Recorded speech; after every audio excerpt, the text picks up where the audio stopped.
Hello everyone, শত শত গাড়ি রাস্তার মধ্যে দাঁড়িয়ে আছে। আপনি দেখেন সিপাহীজলা মেইন গেট থেকে শুরু করে একদম বিশ্রামগঞ্জ এসপি অফিস পর্যন্ত শত শত গাড়ি রাস্তার মধ্যে দাঁড়িয়ে আছে। এর মেইন কারণ হলো তিপ্রামাতা পিস প্রোটেস্ট করতেছে। নগর পঞ্চায়েত আর এডিসিকে কেন্দ্র করে তারা একটা প্রোটেস্ট করতেছে, তার জন্য কোনো গাড়ি বিশ্রামগঞ্জ এসপি অফিসের ওইদিকে ক্রস করতে পারতেছে না। আর পুরো ডিটেলসটা আমরা জানবো তিপ্রামাতা সংখ্যালঘু নেতা শাহ আলম মিয়ার কাছ থেকে। তো চলুন শাহ আলম মিয়ার কাছ থেকে আমরা জেনে নেই এই প্রোটেস্টের কারণ কি আর মেইন ইস্যুটা কি। আন্দোলনটা কি নিয়ে? আন্দোলনটা অ্যাকচুয়ালি এখানে আপনারা জানেন যে বিশ্রামগঞ্জে বিভিন্ন এডিসি এলাকা আছে। এডিসি এলাকাতে এডিসিতে একটা গভর্নমেন্ট আছে। তো এডিসি এলাকাতে কিছু করতে গেলে আপনার এডিসি গভর্নমেন্টের সঙ্গে কথা বলতে হবে।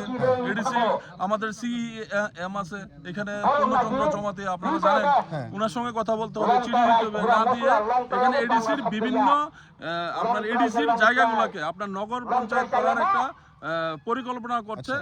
তা নিয়ে একটা সার্ভেও তারা একটা মানে বের করেছিল। ওই তা নিয়ে তার বিরুদ্ধে প্রতিবাদে এখানে আন্দোলনে বসছে আর কি। Thank you. তো প্রিয় দর্শক, আপনারা দেখলেন তিপ্রামাতার একজন মাইনরিটি নেতা শাহ আলম, উনি কি সুন্দরভাবে ব্যাপারটা বুঝিয়ে দিলেন।